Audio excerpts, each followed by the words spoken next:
Welcome. I am the unemployed friend, and today I find myself a few miles away from Yellowstone National Park here in Wyoming, a little close to Cody, Wyoming. I recently made a decision to leave everything in my life behind and go work at a resort near Yellowstone in order to have housing, 3 meals a day, as well as live in an extremely beautiful location. This is very close to nature that would allow me to camp, explore, play with my knives, enjoy some rivers and nature and whatnot. I've seen a bunch of wildlife, which we'll talk about in a minute. I'm just going to recap my first week or so here. I think I've been here for about a week and a half. I'm not exactly counting. I'm about halfway through my second work week. I am working at a lodge. I don't really want to say the name, but it is very close to the eastern entrance of Yellowstone. And essentially, what I am doing is I am a prep cook. So I don't get paid a whole lot. I get paid about $16 an hour, which is not much. In Wyoming, that might go farther than a lot of other states. Wyoming is a very not populated place. It's probably one of the least populated states in America. That is less than what I was making in Denver, Colorado, a lot less. Even my crappy Amazon return desk job made like 19. It's actually 16 would be illegal in Denver. Denver minimum wage is now like 18.21 an hour, I believe. It's not great money. However, I do have housing and food. Now, they do take a chunk out of your paycheck for those things, at least 50% cheaper than probably any other living situation you could come up with. Maybe sharing a really shitty tiny apartment here in Wyoming. There are resorts and other situations and other companies that simply just offer the housing and they don't charge you for it. So this is maybe a less desirable company to work for as far as the temporary seasonal lodging type work works. And that's based on talking with a lot of people who have been in the system. There's a lot of people who do this kind of work just full time. I've met a lot of people who have traveled like half the country doing this. There's a guy who's my age and he's lived in 10 plus states, gone around, seen some amazing things, and honestly he's living a really cool life. The main point is that this is kind of an option to travel in a much more affordable way. Instead of just saving up like a couple $1,000s and going and hanging out for a couple weeks, you can actually make money, stay in a really amazing place for a while, walk away with some money having earned it. Now, the downside is obviously you're going to be working the majority of the time that you are there, which, depending on what you do, might be not so great. And of course, there's other options. Something like being a digital nomad in which you work remotely and you get to travel the world, that is ideal. That's something that I would really like to work up to. Honestly, I think that's kind of been a goal of mine. I'm really trying to figure out how it would work and how I would actually like to do that. Living on the road permanently doesn't quite sound desirable to me. So I would prefer a situation in which I have a really cheap sort of home base that I can live on and then just travel frequently maybe. A lot of like off-grid type living sounds pretty appealing to me. But anyway, at this job, it's pretty awesome. It's a 2-mile drive away from Yellowstone. It is the east entrance, which means you're really going to have to drive for probably like 20 or 30 minutes before you even really see anything interesting. So to be fair, it's still pretty far. For example, Old Faithful in Yellowstone is an hour-and-a-half drive. It's a little farther than it sounds, but it's still pretty amazing.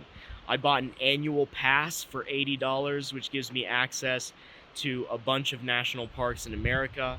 The national park system in America is amazing. I feel like I've already gotten my money worth. I've only been here for a week and a half, and I've gone into Yellowstone like 5 or 6 times maybe. I have seen so much wildlife, and it's really exciting. The park is beautiful.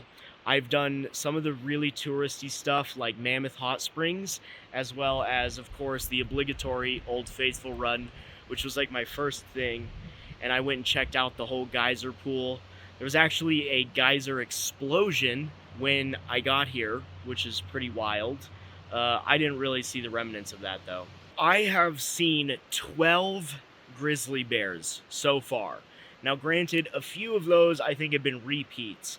The two first younger bears that I saw on the lodge property when I first got here, we saw them again. So they are starting to frequent our area, which could be bad. That might actually mean that Forest Services traps them and relocates them. Additionally, I have seen, I think, 2 eagles.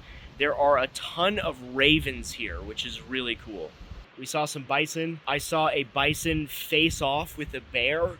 There was a very stressed park ranger who was like telling everybody to get back in their car because the bear could get spooked by the bison and do something drastic and crazy, whatever. That's kind of one of the main attractions of Yellowstone.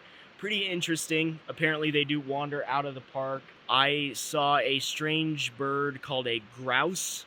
Very odd. It's like a chicken quail thing. Flightless bird. Saw it towards the night. Driving back very close to the east entrance, I saw some bighorn sheep.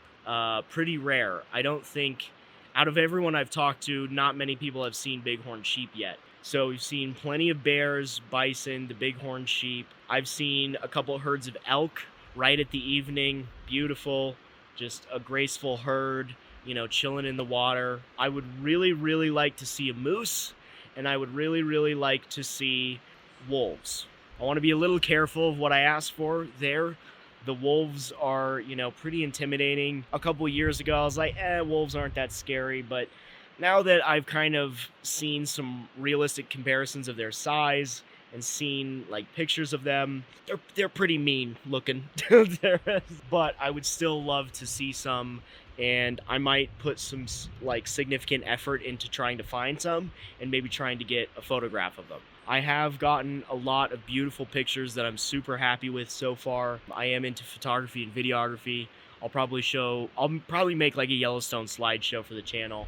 And I'm actually really excited about some of the photos I've taken. Now, I don't have a full-blown telephoto lens, so it is difficult for me to get really great pictures of some of the things that are super far. I'm working with what I got, and I've gotten some pretty cool stuff.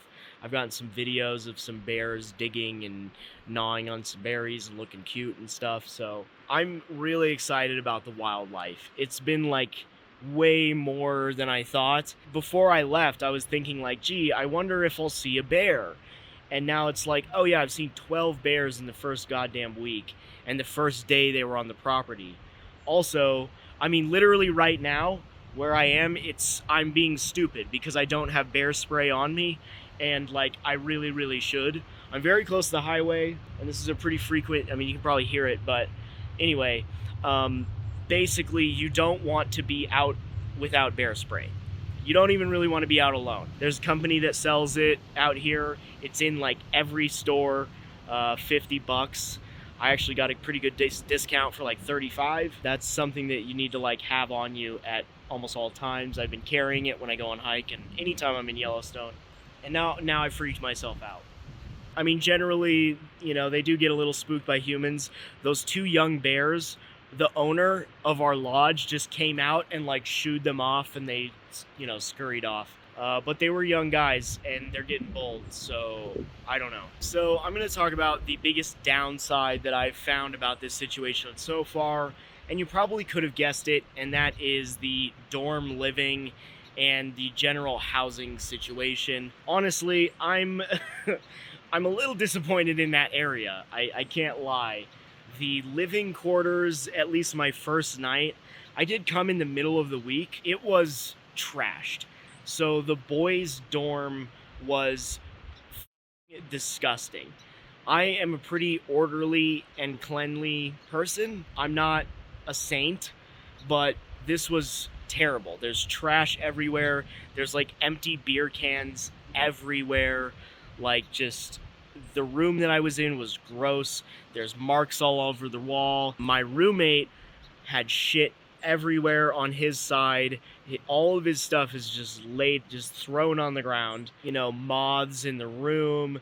The sheets were stained and gross. The mattresses were stained and what I suspect to be moldy. There is a particular group of gentlemen who are kind of assholes, but they don't really respect the quiet times or really other people's space. They have gotten better. Now that I'm a week and a half in, it's not super bad. But the first night, they were very, very loud, and I was literally laying in my very hot, stinky, gross room, trying to fall asleep, listening to these guys talk super loudly and like bang around in the room next to me. And I was thinking to myself, oh shit, did I make a massive mistake here?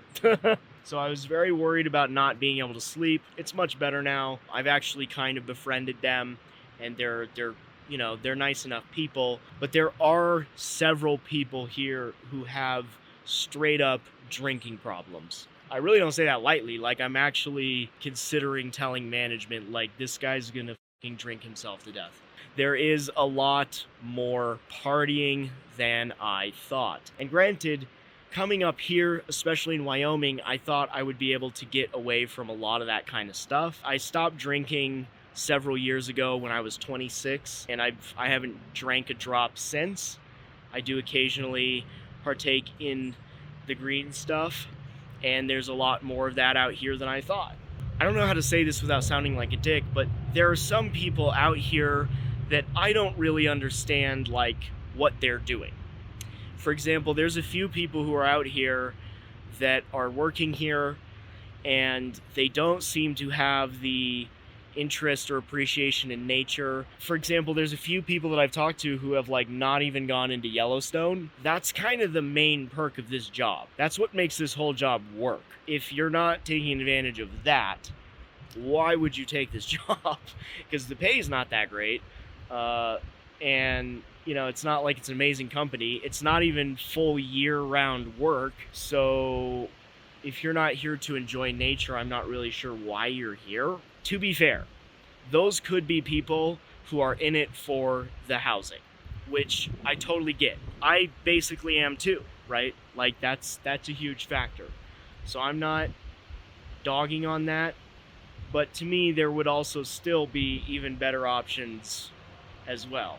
So I don't know. There are some people here who have attitudes that I don't really like.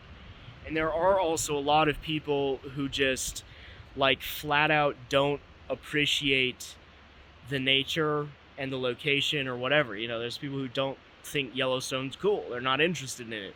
They don't care about nature. They're again here for a job or whatever, or for the stability and the housing.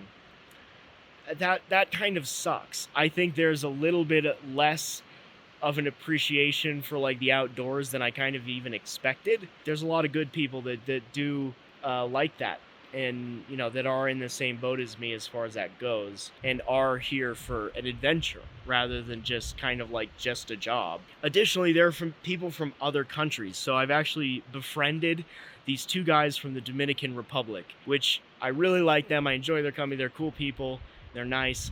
They're, you know, both of them are smart guys. And there is this language barrier. They know Spanish, and I've been using it as an opportunity to practice my Spanish. And I've improved a lot over the week and a half, actually. And I'm even like starting to think in Spanglish, which is kind of annoying. But they're really awesome. And they're here, you know, I started talking to them, and they're like, yeah, you know, I don't really think this is all that beautiful, especially not compared to like some of the tropical stuff in the Dominican Republic. It's like, okay, fair enough. I tried to help their appreciation for this kind of thing. You know, and Yellowstone is like one of the most beautiful places America has to offer. I mean, it's very American, very camping, very, you know, very national park. It might have been the original national park. I don't know for sure. It's certainly a classic one, but they don't necessarily like it, and you know, they don't necessarily care about the adventure, traveling, I mean, a little bit. They eventually I kind of realized that they're actually here for the money, which is kind of crazy because, like, I literally took a pay cut to do this, kind of. I mean, I will end up making more money, but it's like, it's really not that good of money. And a lot of the Americans here are not thrilled with the amount of money that it is, but the Dominican guys are like, this is really good money, and they're like stashing it away and taking it home. And it's kind of ironic because they actually refuse to spend money here because to them it seems extremely expensive. Like, for example, we went to Walmart and they wouldn't even buy Subway because they felt Subway was way too expensive. That's the thing, right? Because I think a lot of people think like, oh, Americans make so much money, or you can make so much money in America. America must be doing so well. But then when you compare it to the actual cost of living and the cost of goods, our buying power is really not that good.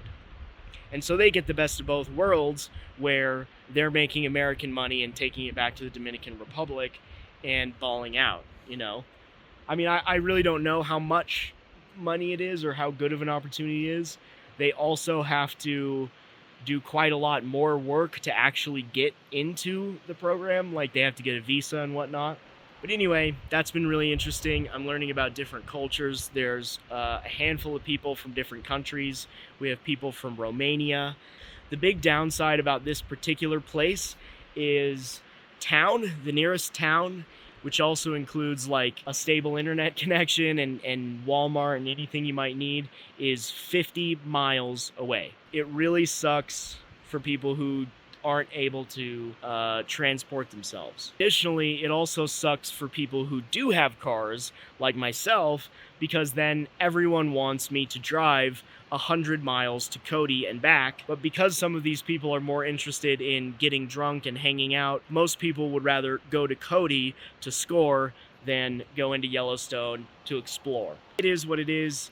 You know, I can put my foot down and say no when I need to, or I can get gas money from them. I have gone to Cody. That's why I'll be uploading videos. The library is amazing. I really love that. It's huge, it's clean, it's cool inside, it's nice, it's free. America's national park system and America's library system are two super underrated, incredible things that more Americans should appreciate. There is a lot of the typical work stuff. That's what kind of amazes me, right? It's like we are taking sort of a risk and doing this adventurous thing and working in kind of like a crazy place. But to some people, it becomes just work again. Once more, in my opinion, that just totally defeats the purpose of doing this at all. At least for me, because it's like, if I just wanted a decent job, then why would I do a seasonal thing in a really inconvenient location that doesn't really pay all that great? I would be better off like trying to earn a living back in Denver, or maybe a more affordable state,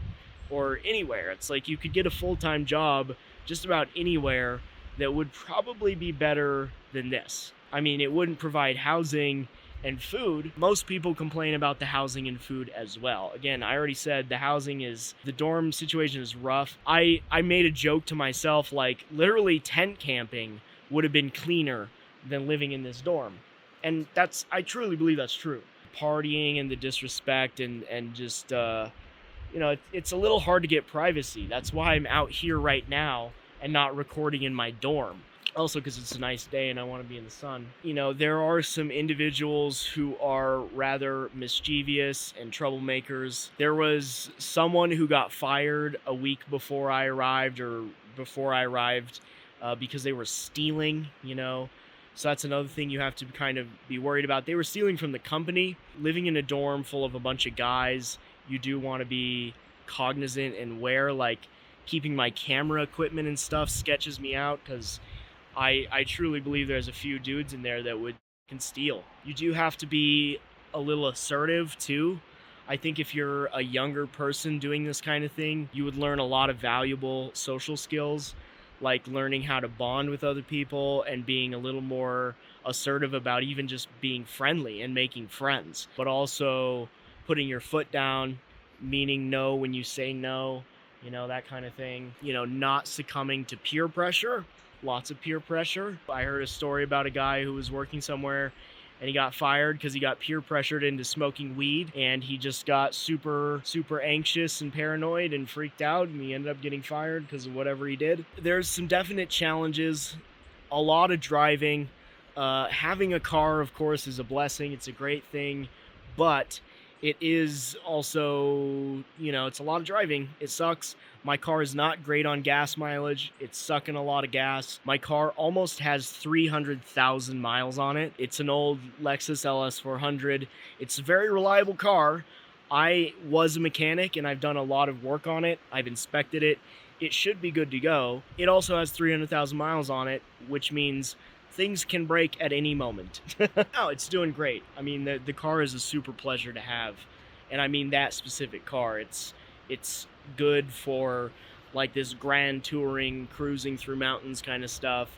It's lovely to drive. I really enjoy my car. It's a lot of gas, it's a lot of driving, and the time suck of driving. If I want to go hang out in Cody and do library stuff, I have to consider that it's going to be at least an hour and 45 minutes to 2 hours of driving. Same thing with going into Yellowstone. If I get particularly adventurous and I want to go check something out, especially before work, I have to keep in mind it's going to be like an hour drive back. Again, I love driving. I don't have a problem doing it. It's a lot of time, it's a lot of gas, and it's hard on the car. Another thing that's about to happen is there's going to be a lot of people that are leaving, which I think is going to affect me and everybody else in a lot of ways. There's going to be people who have to pick up slack. It's going to be lonelier. I'm going to have less people to do stuff with.